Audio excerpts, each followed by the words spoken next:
In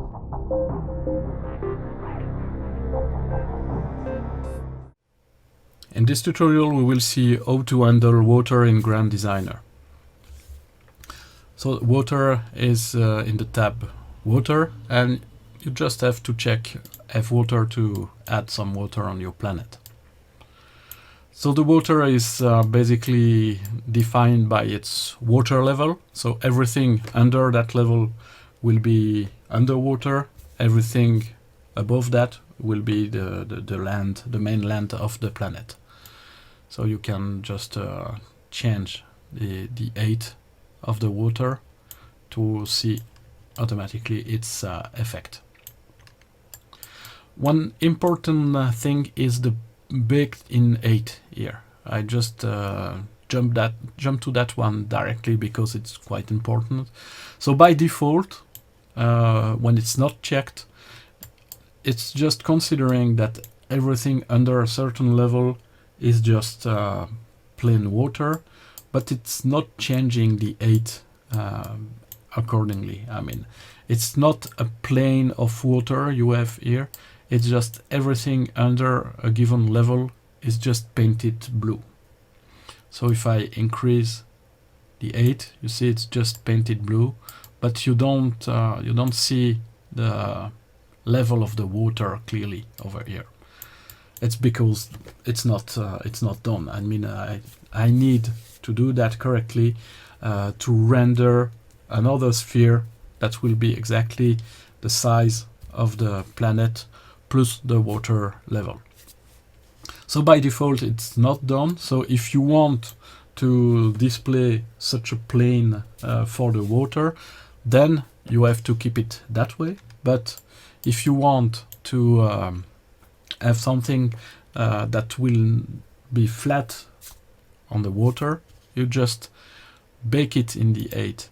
So that means everything that is in the water will be flat. You can't go underwater for that, but for some external view of your planet, it's just what you need. And so when you will export the height map, it will be also clamped to that value.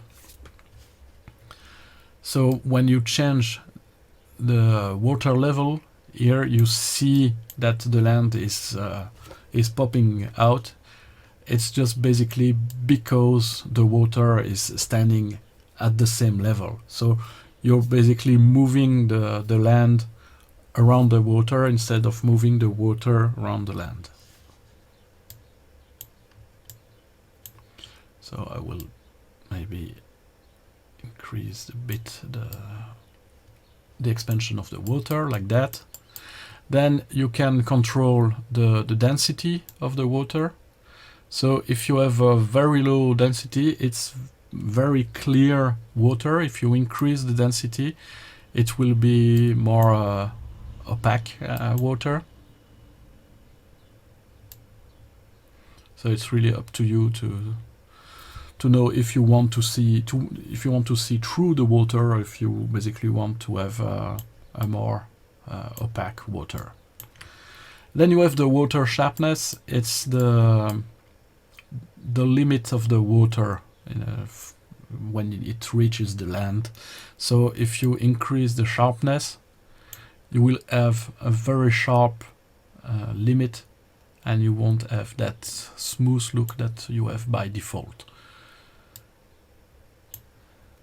You will avoid the aliasing here by increasing the anti-aliasing when you generate the planet in higher resolution. So here by default you may see some pixels like here, but it will be smoothed out if you increase the anti-aliasing level when you're generating in higher resolution.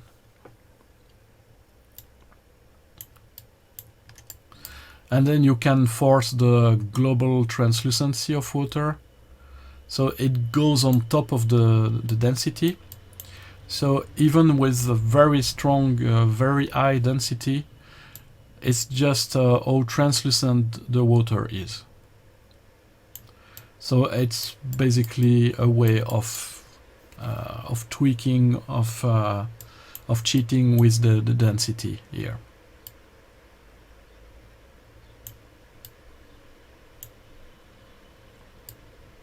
And then you have the occlusion in water, where you can just see the influence of the ambient occlusion in the water.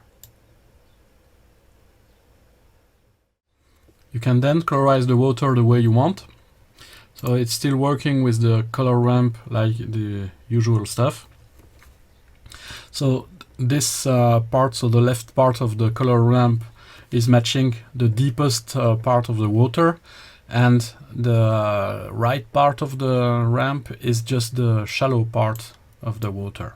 So if I put RGB color, you see on the left you have red, and it's matching the deepest part of the land, and the blue is the shallow part of the water here near the land. And then you have the hot water part, which is basically the color of the water in the hottest part of the planet. We will see in the next tutorial how to manage the weather, the hot, cold stuff. Here, by default, it's not visible because the bias is to -1.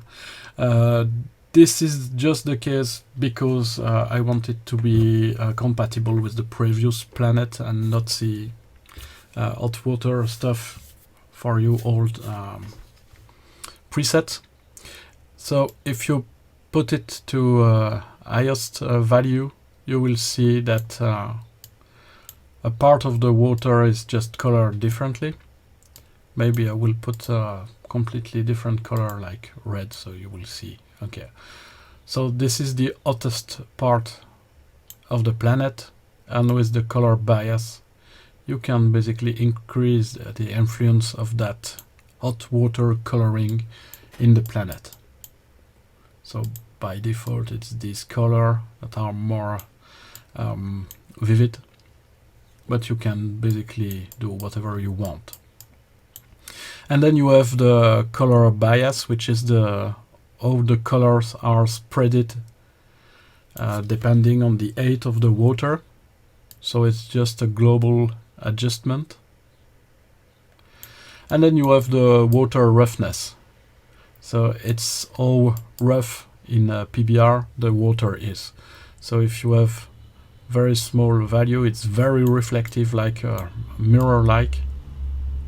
And if you have very high value, it will be quite dull for water and very rough. So it's not really matching the idea we got of water, but you can fine-tune that as you wish.